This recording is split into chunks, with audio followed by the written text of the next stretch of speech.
السلام عليكم. اللهم صل وسلم وبارك على سيدنا محمد. ورجعت معاكم النهاردة بفيديو جديد وأكلة جديدة. من النهاردة مش هنعمل حلو، هنعمل حاجة بسيطة خالص. ولادنا طبعا كل بيت الولاد بيحبوا يشتروا السندوتشات من بره، طب ما نعملها لهم في البيت تبقى زي بره بالظبط. يلا كملي الفيديو معايا عشان تعرفي السندوتشات الحلوة دي عملناها ازاي. ويلا لو أول مرة بتشوفيني اشتركي في القناة وفعلي زر الجرس على الكل عشان عيلتي تكبر بيكم. السندوتش بتاعنا مكوناته عبارة عن أنا جايبة هنا كيلو جلاش، ومعايا لحمة معصجة، ومعايا صدق. أنا الصدق بتاعي حطيت عليه معلقة صلصة، معلقة زعتر، فلفل أخضر، ورحت مشوحاهم مع بعض وملح وفلفل أسود. وقلت أنا هاخد الزيت بتاعه بيبقى طعمه حلو قوي لما بحطه بين رقات الجلاش. ومعايا هنا جبنة موتزاريلا، ومعايا زبدة مسيحاها، وكمان جبنة تركي. لو عندك زيتون حطي في السندوتش بتاعك اللي متوفر في بيتك. عندك شاورما لحمة حطي، عندك شاورما فراخ حطي، اللي متوفر في بيتك، بطاطس محمرة، أي حاجة متوفرة في بيتك. تمام. هبدأ هنا بقى الشغل في الجلاش. يفضل يكون الجلاش بتاعك اللي انت جايباه طازة عشان تعرفي بس تشتغلي فيه. تمام. أنا السندوتش بتاعي بياخد 3 رقات من الجلاش. هحط بين رقين زبدة، والراق التالت هقفل بيه. هتشوفوا معايا في الفيديو الطريقة اللي أنا بقفل بيها. في الأول طلعت واحدة على جنب، وبعد كده قلت لأ أنا هسيبها تحت. أحط الأول بين 2 زبدة والحشو، والتالتة أقفل بيها على طول. عملت من السندوتش ده مستطيل وعملت منه مربع، فالمربع بقى كان بيجي معايا أحسن وتقفيله أحسن. المستطيل كان بيجي معايا تقفيل ورقة الجلاش التالتة مواربة شوية. تمام. شوفي انت برضو اللي انت عايزاه ممكن تقدري تعمليه. ممكن تاخديه مستطيل طويل، ممكن تاخديه مستطيل اللي هو يبقى اصغر شوية، اللي هو زي مثلا زي سندوتش الشاورما اللي بيجيبوه من بره. ممكن تعمليه كده، ممكن تعمليه مربع، على حسب بقى براحتك انت. ممكن تعمليه طويل وبعدين تاخدوه لهم تقطعه لهم كده حلقات زي البوكس اللي بيجي كده من بره من عند اللي هم الناس اللي هم اكلات المحلات بتوع اللي هي الشاورما السوري والحاجات دي. انتي شكلي وظبطي الجلاش ده في ايدك تعملي بيه كل حاجة في بيتك. هحط الحشو بعد ما حطيت الزيت بتاع الصدق في النص كده بيدي طعم حلو قوي. وهحط بقى حبة جبنات محترمين، اهم حاجة تكون عندك حبة جبنات كده جايباهم محترمين. حطي بقى زيتون، حطي اللي متوفر عندك. يعني لو هتحطي جبنات بس وفلفل مفيش مشكلة، اللي متوفر في بيتك تقدري ان انت تشكلي وتعملي بيه. اهم حاجة اي حشو هتحطيه حطي فيه رشة الزعتر، بتدي طعم حلو. ولو انت عاملة شاورما لحمة ولا شاورما فراخ، لو عندك حتة زبدة، لو عندك حتة ليا مسيحة كده زي الزبدة وبعصي بيها الجريل بتدي طعم حلو قوي.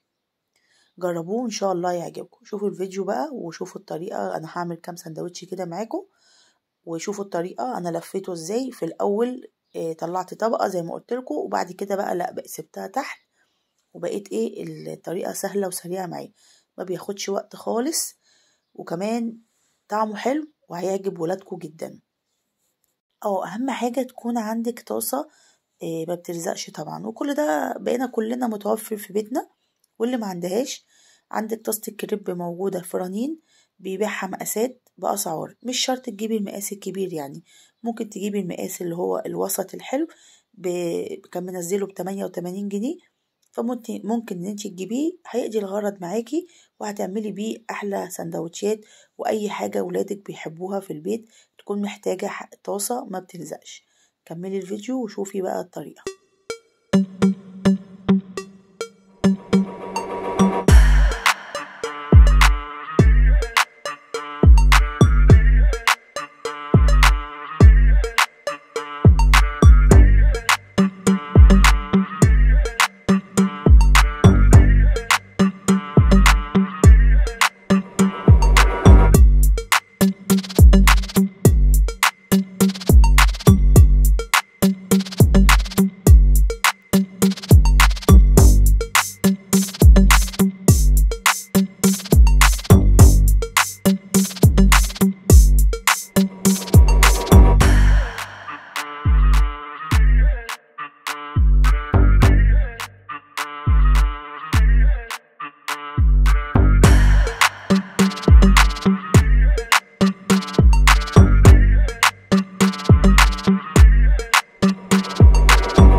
طبعا خلصت بقى كده كل لف السندوتشات وحطيت الجريل على النار وعوزته زبدة، وحطيت على السندوتشات من فوق زبدة، والرق اللي تحت مرضتش احط، قلت هو لما يتحط على الجريل هيبقى فيه زبدة عشان ما يبقاش فيه كتير. وبقيت احط كده ومهدية النار على الجريل لحد ما اول وش ياخد لون واروح قلبها على الوش التاني، وبالسباتيلا كده بقيت اتك او بمعلقة خشب علشان خاطر السخونية تشم السندوتش كله ويستوى. سهل وبسيط ومفهوش اي حاجة، واللي انت يعني متوفر في بيتك احشي بيه السندوتش. ولو انت ولادك طبعا عايزين يطلعوا ياكلوا بره، هاتي بقى اللحمة اللي هي الشاورما اعمليها في البيت، هاتي لهم نص بانيه ولا ربع بانيه، والله هتعملهم بيه شاورما في البيت وهيطلع معاكي السندوتش حلو كده وطعمه كمان حلو. اعملوه لولادكم في البيت، سهل وبسيط.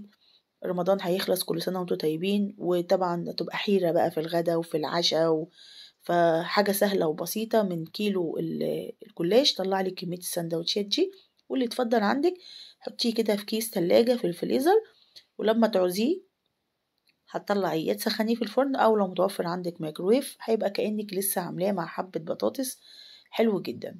اشوفكم بقى ان شاء الله في فيديو جديد سهل وبسيط مع يوميات ست بسيطة. لو عجبك الفيديو اشتركي في القناة وفعلي زر الجرس على الكل، واعملي لي لايك للفيديو، واشوفكم في وصفة جديدة ان شاء الله واكلة بسيطة مع يوميات ست بسيطة. السلام عليكم. 1 2 3 4